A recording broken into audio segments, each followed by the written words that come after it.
Bismillahirrahmanirrahim. Assalamualaikum warahmatullahi wabarakatuh.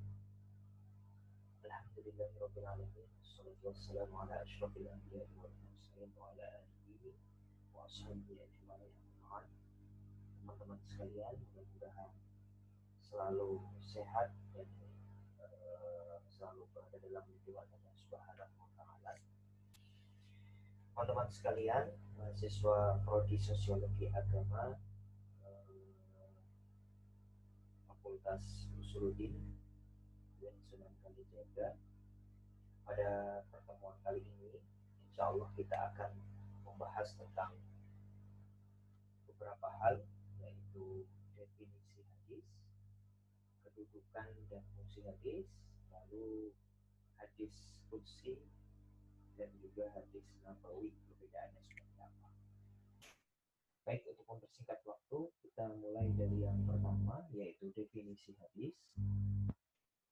Hadis secara bahasa itu artinya adalah al-jadid atau sesuatu yang baru. Kenapa disebut sebagai sesuatu yang baru? Salah satu ulama menyebutkan ini untuk membedakan dengan al-qadim, sesuatu yang memang sudah ada dari dulu, ya, yang sering dirujuk sebagai Al-Quran. Ya. Jadi disebut sebagai al-jadid, sesuatu yang baru untuk membedakan dengan Al-Quran. Secara istilah hadis itu adalah segala sesuatu yang dinisbatkan disandarkan kepada Nabi Muhammad SAW, baik berupa perkataan, perbuatan, takrir atau pernyataan maupun sifat. Ya. Jadi secara istilah hadis itu segala sesuatu, pokoknya apa saja, baik itu perkataan, perbuatan, pernyataan atau sifat yang disandarkan kepada Nabi, itu disebut sebagai hadis. Namun perlu diingat teman-teman sekalian, definisi secara istilah ini itu adalah definisi yang dikemukakan oleh ulama ahli hadis. Ya. Hadis punya makna atau definisi yang berbeda menurut sebagian ulama usul fikih, karena tidak semua yang disandarkan kepada Nabi menurut ulama usul fikih itu disebut sebagai hadis atau sunnah. Kalau menurut ulama usul fikih, yang disebut hadis atau sunnah itu adalah segala sesuatu yang disandarkan kepada Nabi hanya berupa perkataan dan perbuatan atau pernyataan yang itu berkaitan dengan hukum. Jadi dibatasi dalam koridor hukum. Di luar aspek hukum, ya, meskipun itu disandarkan kepada Nabi, menurut ulama usul fikih itu tidak disebut sebagai sunnah. Ya. Makanya disitulah kita bisa memahami adanya perbedaan pendapat fikih antara ulama ahli hadis dengan ulama usul fikih, misalkan tentang sifat makannya Nabi, gitu ya, sifat pakaiannya Nabi dan lain sebagainya. Karena menurut ulama usul fikih itu bukan bagian dari hukum, tapi itu hanya sifat yang melekat kepada Nabi, yang itu berkaitan dengan aspek manusiawinya Nabi. Ya. Jadi di situ kita bisa memahami berbeda mendefinisikan hadis, maka dapat menghasilkan perbedaan kesimpulan fikih yang berbeda. Ya. Oke, nah teman-teman, ada istilah lain yang sering disamakan dengan hadis, yaitu khobar. Ya. Khobar, selain itu ada juga satu lagi istilah yang disebut sebagai asar. Itu dua istilah yang sering dikonotasikan sebagai hadis. Ya. Kita nanti akan bahas sedikit apa perbedaannya dan apa persamaannya. Kalau khobar, ya, secara bahasa itu artinya adalah an-naba atau berita besar. Ya. Untuk jamaknya adalah akhbar. Secara istilah, khobar itu ada tiga pendapat. Yang pertama, khobar itu adalah muradifun bil hadis, sama dengan hadis. Jadi kalau kita menyebut khabar, maka itu sama dengan hadis menurut pendapat yang pertama. Kalau menurut pendapat yang kedua, beda. Mughayyirun lahu. Ya. Jadi kalau hadis itu adalah segala sesuatu yang disandarkan atau datang dari Nabi, sedangkan khabar itu adalah segala sesuatu yang datang atau bersumber dari selain ya. Kemudian yang ketiga, menurut pendapat ketiga, khobar itu lebih umum daripada hadis. Maksudnya bagaimana? Maksudnya kalau hadis itu hanya terbatas, hanya bersumber dan berasal dari Nabi Shallallahu Alaihi Wasallam, sedangkan khobar itu adalah segala sesuatu yang bersumber dari Nabi atau bersumber dari selain Nabi. Sifatnya lebih umum. Itu tentang khobar. Ada istilah lain tadi yang saya sebutkan adalah asar. Asar ini itu secara bahasa artinya adalah baqiyatus syai' atau sisa sesuatu. Secara istilah ya ada dua pendapat.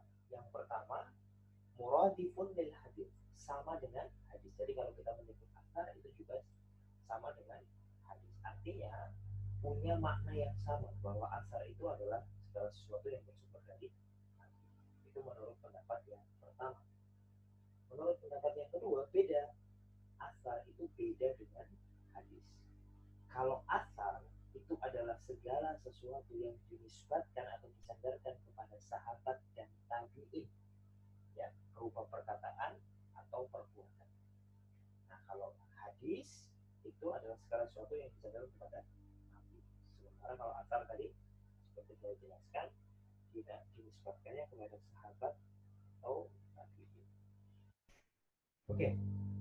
Nah, dari sini kita bisa melacak apa perbedaan antara hadis Nabi atau hadis Nabawi dan juga hadis Qudsi. Nah, ini yang penting biasanya. Sebagian dari kita masih bingung apa sebenarnya perbedaan antara hadis Nabi atau hadis Nabawi dengan hadis Qudsi. Kalau hadis Nabi seperti yang tadi kita jelaskan, bahwa hadis Nabi itu adalah ma'udhifa ya ila Nabi sallallahu alaihi wasallam, segala sesuatu yang dinisbatkan kepada Nabi, baik berupa perkataan, perbuatan, pernyataan atau ketetapan atau sifat, itu adalah hadis Nabi. Itu yang disebut sebagai hadis Nabi. Kalau hadis Qudsi adalah hadis yang redaksinya itu dari Rasulullah, dibuat oleh Nabi perkataannya, tapi substansi maknanya itu dari Allah Subhanahu wa Ta'ala. Ya. Jadi bedanya di situ. Jadi kalau hadis qudsi itu ada substansi makna yang bersumber dari Allah Subhanahu wa Ta'ala. Sedangkan lafal redaksinya itu memang kreativitas dari Nabi Sallallahu Alaihi Wasallam. Contohnya misalkan hadis qudsi yang sangat terkenal, an Abi Hurairah radhiyallahu anhu qala Nabi sallallahu alaihi wasallam yaqulu ta'ala. Nah, ini biasanya kalau hadis qudsi itu ada qala Allah ta'ala atau yaqulu Allah ta'ala atau kalimat-kalimat sejenisnya yang menunjukkan bahwa Allah Subhanahu wa Ta'ala berfirman. Ya. Kata kuncinya di situ kalau hadis qudsi. Ana 'inda dhanni 'abdi bi wa ana ma'ahu idza dzakarani fa in dzakarani fi nafsihi dzakartuhu fi nafsi wa in dzakarani fi mala'in dzakartuhu fi mala'in khairin minhu. Dari Abu Hurairah radhiyallahu an, ia berkata, Rasulullah suatu ketika pernah bersabda, nah ini Allah Subhanahu wa Ta'ala berfirman. Itu kata kunci bagi hadis qudsi, ya, ada perkataan Allahnya, tapi redaksinya dari Nabi Muhammad SAW. Bedanya dengan Al-Quran, kalau Al-Quran redaksinya dari Allah, maka substansi maknanya juga dari Allah. Ya, jadi tidak ada campur tangan Rasulullah, tidak ada campur tangan Nabi ataupun siapa, murni dari Allah Subhanahu. Kalau hadis qudsi redaksinya dari Nabi, tapi substansi maknanya dari Allah Subhanahu wa Ta'ala. Apa kata Allah, ya Allah Subhanahu wa taala sebutkan, aku sesuai anggapan hambaku. Aku bersamanya ketika dia mengingatku. Jika dia mengingatku sendiri, maka aku akan mengingatnya pada diriku. Namun jika dia mengingatku di sekelompok orang, maka aku akan menyebut namanya di kelompok makhluk yang berbeda. Ya, jadi di sini kita bisa tahu perbedaan antara hadis Nabi dengan hadis. Nah, sekarang kita masuk ke pembahasan berikutnya, yaitu kedudukan hadis atau kedudukan sunnah dalam Islam itu sebenarnya apa. Kita mengenal kalau dalam Islam itu ada beberapa sumber hukum, sumber ajaran. Ya. Kalau ulama-ulama fikih atau fikih menyebutkan ada 4 sumber hukumnya.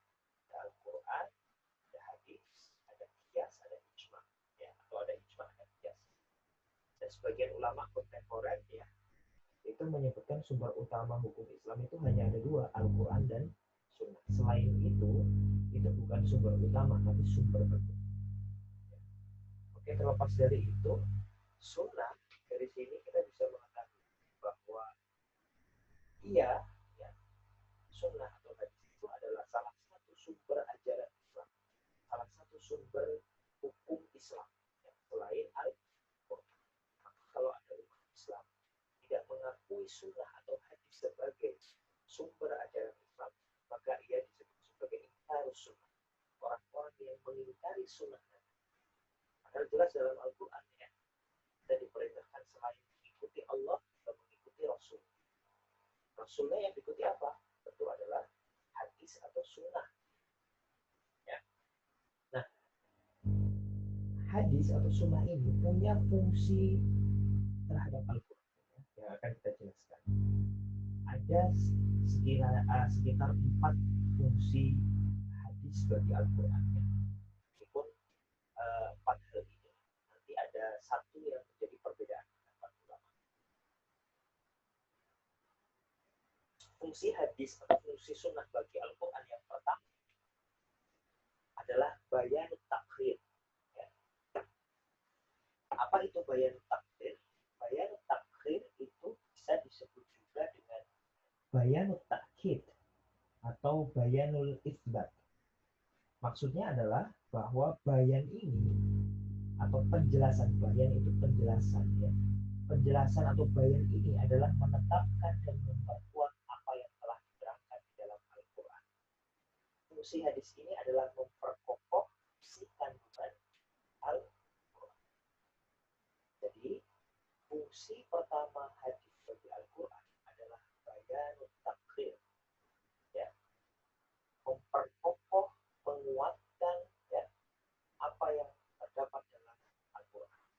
Dalam Al-Quran sudah ada ketetapannya, lalu datang hadis, sifatnya adalah untuk memperkokoh atau memperkuat hukum yang ada dalam atau ajaran yang ada terdapat dalam Al-Quran. Contohnya apa biar lebih jelas? Misalkan ada sebuah hadis yang menjelaskan tentang tidak diterimanya seseorang yang sholat tapi dia tidak berwudu. Hadis ini ya, itu menjadi bayan takdir, memperkokoh dan juga memperkuat apa yang sudah ada dalam Al-Quran, yaitu Quran surat Al-Maidah ayat yang ke-6. Ya. Jadi hadisnya tadi, an Abi Hurairah qala Rasulullah sallallahu alaihi wasallam la tuqbalu salatu man ahdatha hatta yatawadda. Rasulullah sallallahu alaihi wasallam bersabda, ya, tidak diterima salat seseorang yang berhadas sebelum dia berwudu. Hadis ini secara tegas menjelaskan bahwa kalau orang mau sholat tidak berwudu, maka sholatnya tidak sah, sholatnya tidak diterima. Hadis ini menguatkan dan memperkokoh atau menjadi bayan takdir terhadap isi kandungan Quran surat Al-Maidah. Karena yang berbunyi ya ayyuhalladzina famsilu wujuhakum wa aydiyakum ilal marafiqi wamsahu bi ru'usikum wa arjulakum ilal ka'bayn. Wahai orang-orang yang beriman, apabila kamu tidak mengerjakan sholat, maka basuhlah muka dan tangan sampai dengan siku, dan sapulah kepala, dan basuh kakimu sampai dengan kedua mata. Ayat ke-6 dari Quran surat Al-Maidah menjadi penjelasan bagi kita umat Islam tentang perintah berwudu ketika hendak mengerjakan sholat.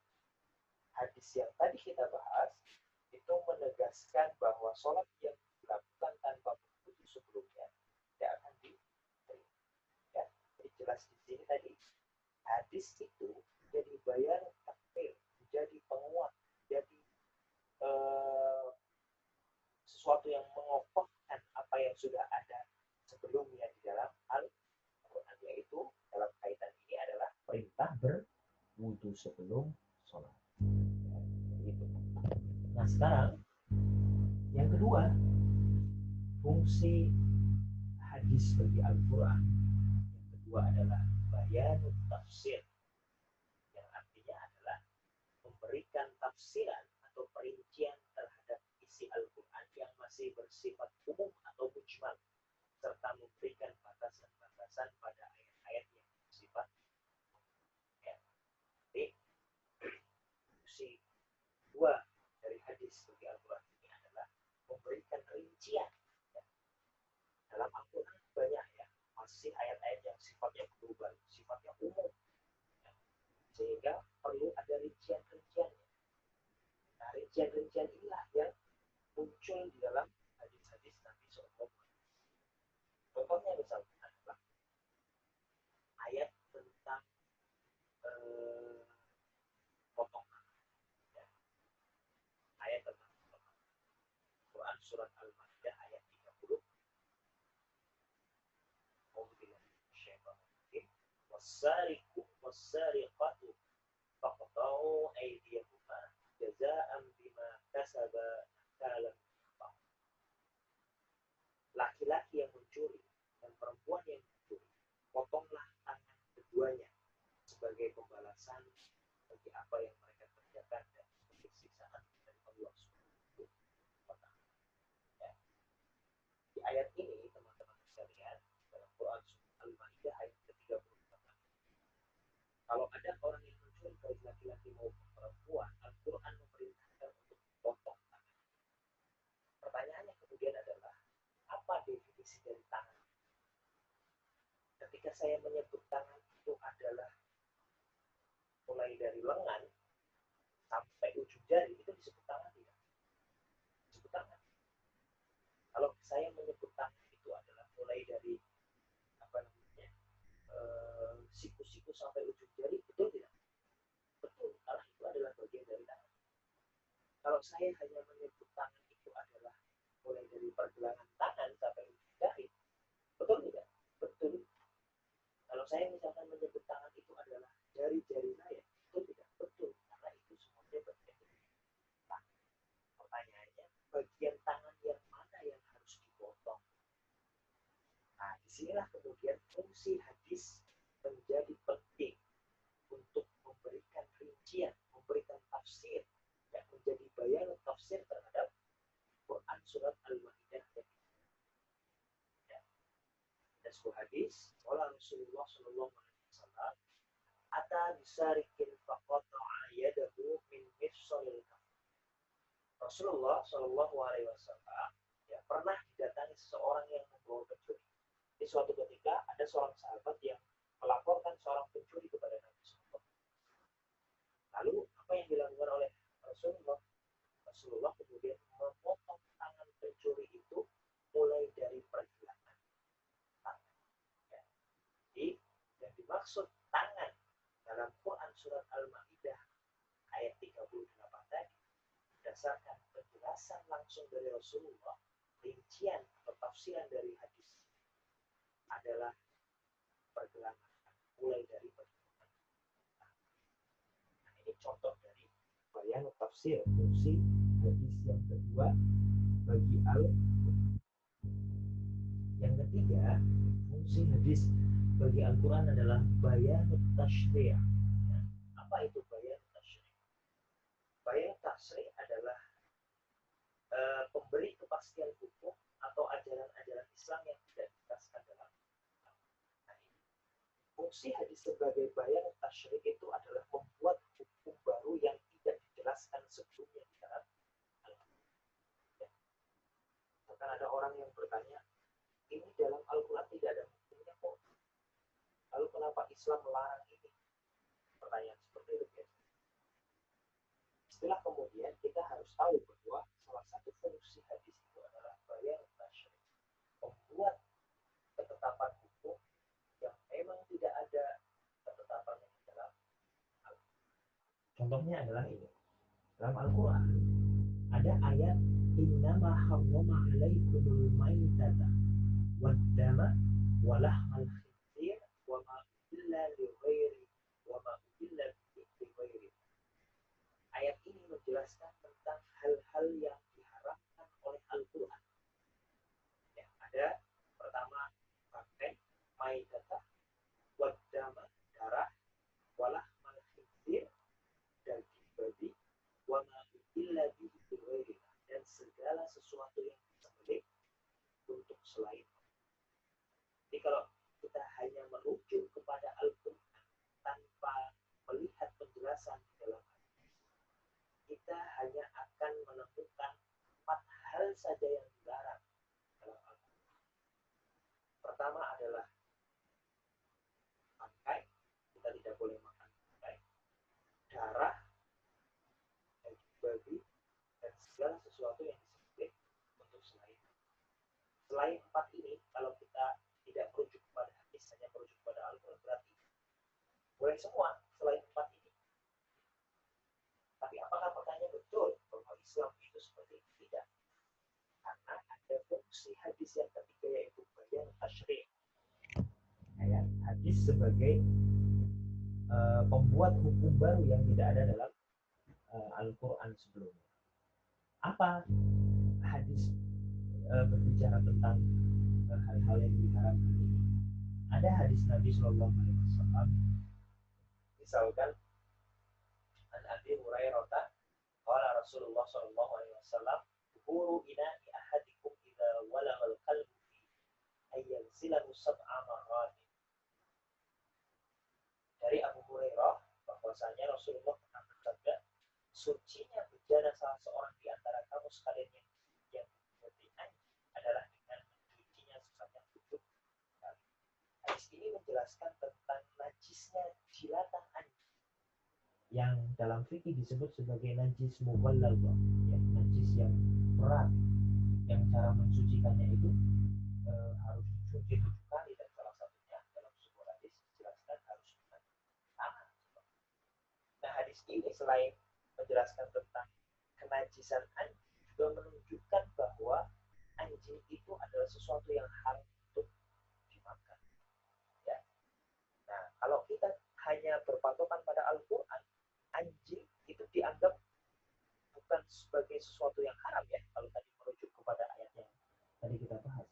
Tapi karena hadis ini punya fungsi bayan tasyri', maka anjing ini itu menjadi haram untuk dikonsumsi. Ya, jelas ya dari sini ya. Nah, terakhir yang keempat, bayanun nasr, ya. Fungsi hadis sebagai bayanun nasr. Apa maksudnya an-nasr? Ya? Secara bahasa, an-nasr itu memiliki beberapa arti. Ya. Di antaranya misalkan at-taghyir, yang berarti mengubah, atau al-ibtal, yang berarti membatalkan, atau at-tahwil, memindahkan, atau al-ijalah, menghilangkan. Para ulama, ya, mendefinisikan bayanun nasr ini sebagai ketentuan yang datang kemudian yang dapat menghapuskan ketentuan terdahulu, sebab ketentuan yang baru dianggap lebih cocok lingkungannya dan ya. Jadi bayanun nasr ini adalah ketentuan yang ada dalam Al-Quran yang datangnya belakangan, yang itu fungsinya adalah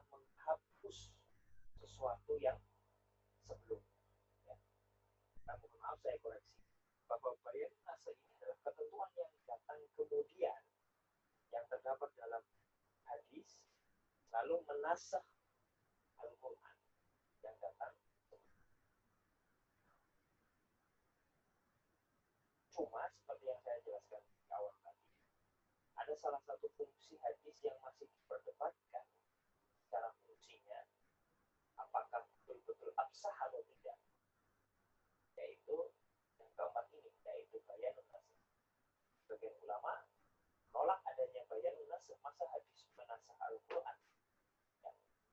Masa hadis bisa menasakh sesuatu yang lebih tinggi. Nanti perdebatannya panjang. Siapa yang tidak setuju, siapa yang setuju, nanti akan kita bahas. Contohnya adalah ini, contoh bayanun nasakh. Ada hadis la wasiyata liwarithin, tidak ada wasiat bagi ahli waris. Ada hadis seperti itu. Nah, hadis ini menurut sebagian ulama yang berpendapat adanya bayanun nasakh, ya, itu menjadi penghapus, ya, menjadi an-nasikh bagi Quran surat Al-Baqarah 108. A'udzubillahi minasyaitonirrajim. Kutiba 'alaikum idza hadara ahadakumul maut in taraka khairan lil wasiyah lil walidain wal aqrabin bil ma'ruf haqqan 'alal muttaqin. Artinya diwajibkan atas kamu apabila seseorang di antara kamu kedatangan tanda-tanda kematian. Kalau ada orang yang sudah ada tanda-tanda meninggal, ya sudah sakit, menahun, misalkan seperti itu, ya, maka jika ia meninggalkan harta yang banyak, berwasiatlah untuk ibu bapak dan karib kerabat secara ma'ruf. Ini adalah kewajiban atas orang-orang yang bertakwa.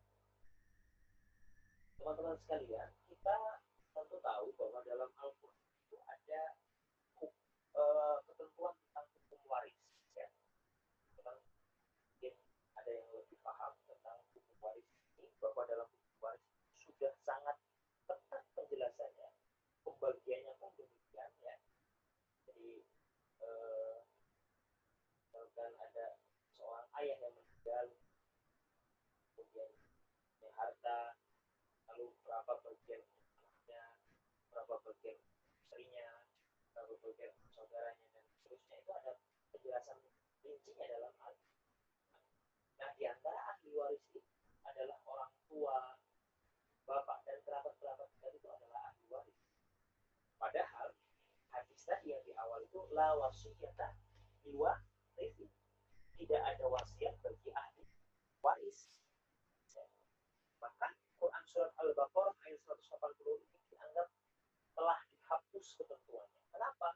Karena di sini dijelaskan bahwa kita diperintahkan untuk berwasiat kepada siapa? Ibu, bapak, dan karib kerabat. Nah, ibu, bapak, dan karib kerabat itu adalah bagian dari ahli waris. Padahal ada hadis tadi, la wasiyata liwarithin, tidak ada wasiat bagi ahli waris. Nah, menurut sebagian ulama yang menganggap bahwa hadis itu punya fungsi bayanun nasakh ini, maka Quran surat 180 ini, Quran surat ayat 180 telah dinasakh, telah dihapus oleh hadis la wasiyata liwarithin. Namun seperti yang saya jelaskan tadi, fungsi hadis yang keempat itu terdapat beberapa perbedaan ulama, ya. Para ulama beda-beda pendapat. Ulama seperti Ibnu Hazm dan ulama mutaqaddimin bolehkan menasakh Al-Quran dengan segala hadis walaupun hadis ahad. Nah, ya. Salah satu ulama yang membolehkan menasakh Al-Quran dengan hadis adalah Ibnu Hazm. Ulama Hanafiyah berpendapat boleh menasakh dengan hadis masyhur tanpa harus mutawatir. Hanafiyah masih boleh menasakhkan hadis asalkan dengan hadis masyhur. Sedangkan para Mu'tazilah, ya, ulama Mu'tazilah membolehkan menasakh dengan syarat hadis harus mutawatir.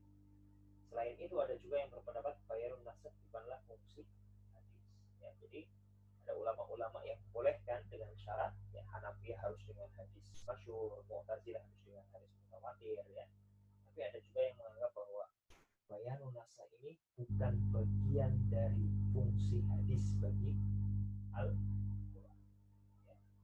Tapi walaupun alam, ala kulli hal, terlepas dari itu semua, itulah 4 fungsi hadis bagi Al-Quran yang terdapat dalam diskursus ulumul dapat menambah wawasan teman-teman semua. Baik, kita cukupkan sampai di sini. Kurang lebihnya mohon maaf. Billahi fisabilillah. Assalamualaikum warahmatullahi wabarakatuh.